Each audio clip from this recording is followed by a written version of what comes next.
We're going to start with two movement holders. The movement holder to the left is an 18 size movement holder, and the movement holder to the right is 16. On a full plate watch, the majority of the full plate watches, the lower plate will fit into an 18 size holder. The upper plate will fit neatly into a 16 size holder.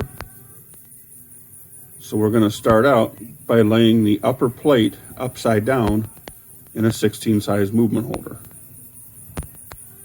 Here it is. And after I put the hole jewel and the cap jewel into the potents, I'm going to go ahead and plant the wheels into their respective holes. Now, you'll notice that the hole jewel has been reinserted, and I put a tiny little drop of oil on the hole jewel, and I'll lay the cap jewel on top of it. Now you'll notice that you can stack a 16 size inside of an 18 size movement holder. That'll raise this plate up enough where sometimes it's advantageous to have a little more height when you're sitting at your bench working. I have the cap jewel installed. I'm going to give this a little zoom and see if I can show you. Put my eyepiece to it. Now you can only just see the oil in there, and that's the optimum amount. Too much oil is worse than too little. So don't succumb to Morgan's curse and just put barely enough oil in where the tip of the pivot looks wet. You can always re-oil the watch in a period of weeks or months or whenever it proves to need it. Now, we'll just carefully reinstall the balance cap jewel settings. Fortunately on this watch, they interchange. The upper and the lower are the same. And so I'm going to save the nicer two ones for the upper setting.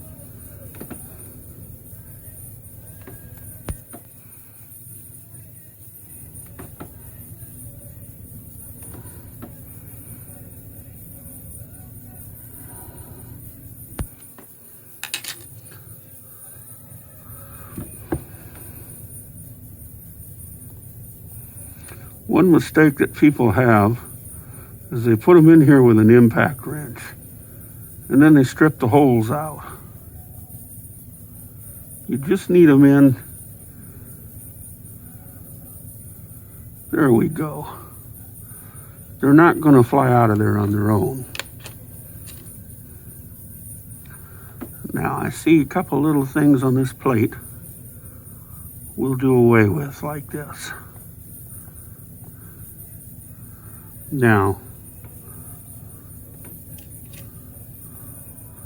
I'm going to apply a little oil to the jewel holes.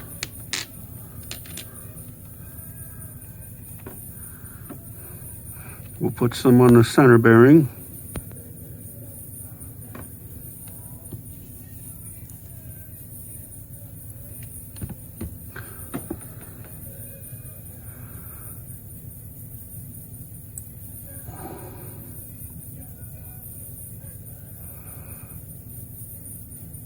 And you're noticing that this oiler holds enough oil for all these. Henry Freed wasn't kidding when he said that 1 drop of oil was usually sufficient for a watch. Excuse me.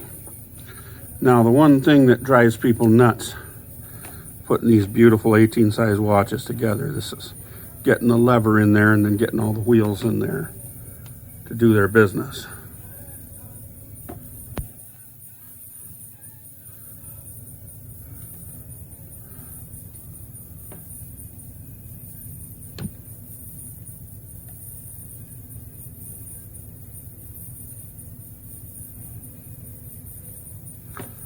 Now, as long as we've got you out here, let's give a little bit of oil to the impulse faces of the stones. Okay. Now what we're going to do is we're going to place the lever after I get done throwing it under here.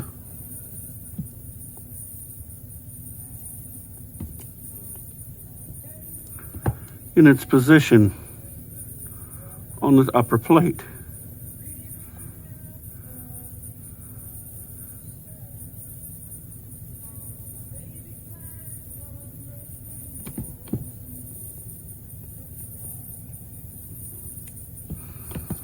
No, I apologize if you can't.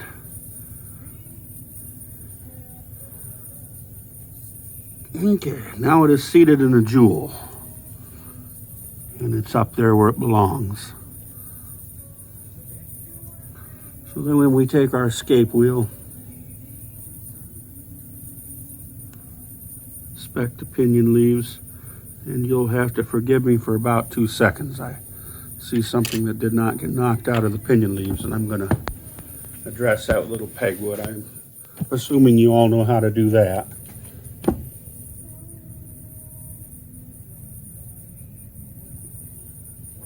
That's better. This watch has a good deal of wear on the pinions. It had a little bit on the pivots, but more so on the pinions. I think it ran someplace where some moisture might have gotten into it too. Okay, that's our escape wheel. It's our fourth wheel.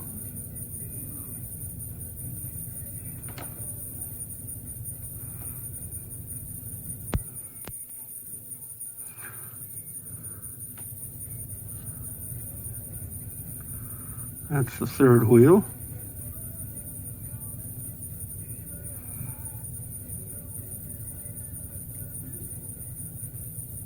Come on.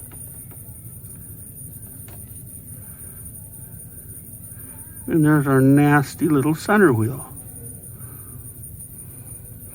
Now you see that the train is planted upside down on this plate. So then we take the lower plate and we're going to gently lower it down. And we'll start by getting the center pivot through. We'll then advance to the fourth and then to the third and the escape and the lever. And they usually drop right in. Now I've got a camera on it, so it'll probably fight me for right, left, and center, but we'll try it. I might adjust this camera angle a little bit to try and give you a better idea. But you just kind of reach between the plates with your tweezers and dingleberry, and they'll usually go right in. So here's hoping. Okay, here's hoping that that's gonna let you guys at home see what I'm kind of doing here. The first thing I'm gonna do is lubricate this main plate. With just a little drop of oil on the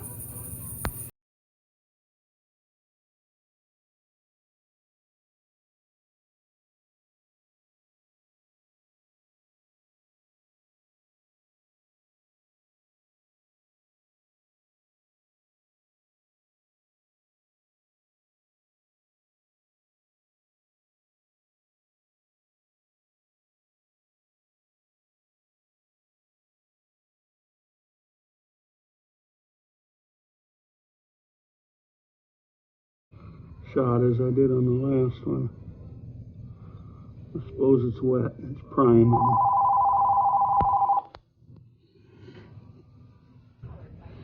Good enough. Now we know that's not for me. I'm going to go ahead and give this a shot. I'm going to start with the center wheel, and then we'll get the fourth wheel. And everything else kind of works its way in after that.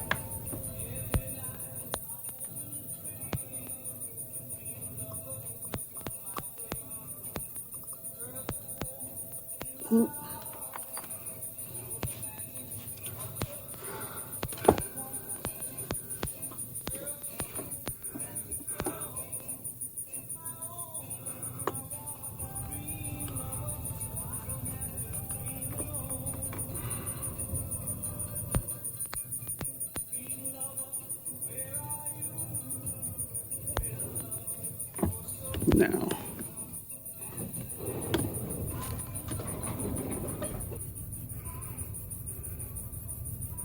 There we go. Get it to focus.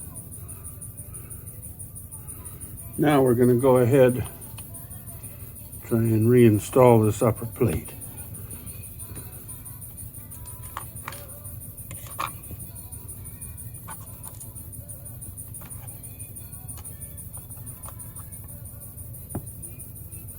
This is going to be a disaster. Get back there. All right. Start with the center wheel. There's our center wheel. Okay.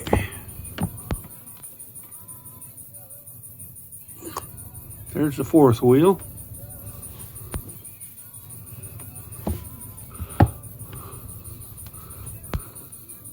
Now that those two wheels are in,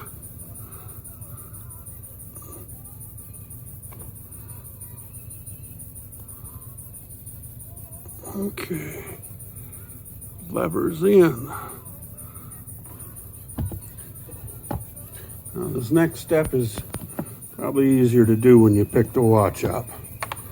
And if you're worried about leaving fingerprints on it, you take a little piece of watch paper and just lay it right over the top of the watch. You just go right like that. Then you can kind of pick up the whole assembly just like this in your hand.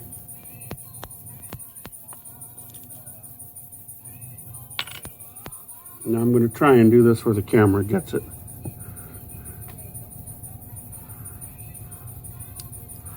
There's our third wheel, just clicked in. Escape wheel. And I apologize because my hands are in your way, but I don't know of a way that I can put the camera so you can see what I'm doing. But what I'm doing is I'm looking between the plates of the watch. And I'm just kind of seeing where the wheels are at. And there's nothing real exciting about that. And nothing new about it. It's just that this is a novel way of doing it. You're putting it together upside down. See?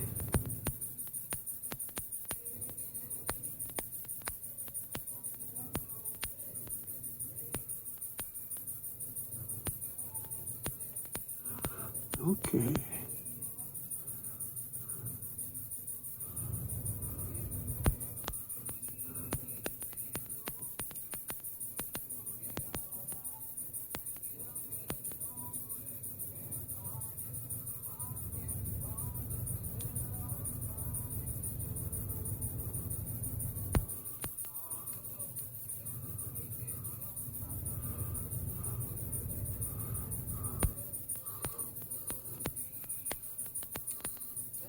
Okay, and once that's together, you lay your 18 size ring right on top of it, make a sandwich out of it, just like that. Bob's your uncle. Now I'll go ahead and put the screws back in.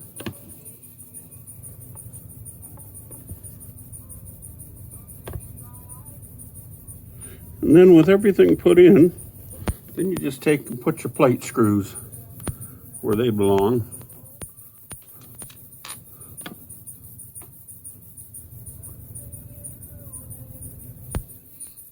This watch has, I'm afraid, been manhandled. Not by me.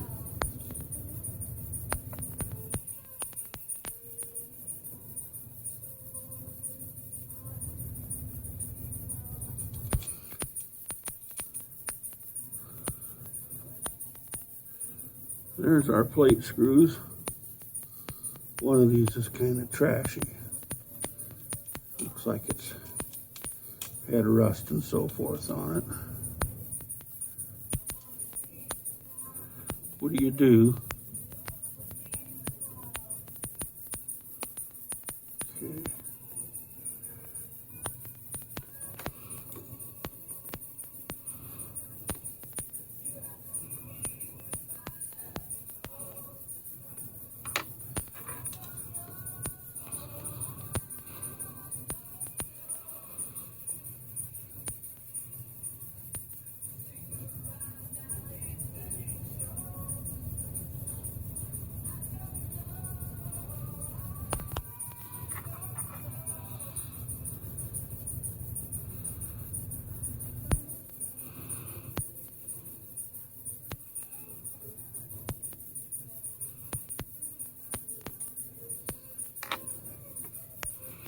There we go. Now the 18 size movement is together enough for you to handle to lubricate the escapement, and we can leave the mainspring barrel and so forth out of it until we're ready to place that in. I'm going to show you with these aluminum movement rings. I'm not quite sure how it is with some of the wood ones, but your aluminum ones, the movement fits in there, and see, then you can flip it upside down and put your motion work on. This one happens to be a key wind, doesn't have a lot of motion work to put on, but what little motion work there is to it, there you go. So I apologize that I couldn't get closer up. I'll have to find a way to do it to show you how to go between the plates, but the best I can describe it is you just gently take your tweezers and move the wheels around, and the upper plate will kind of, when everything's setting on the upper plate, the lower plate will kind of drop down on it.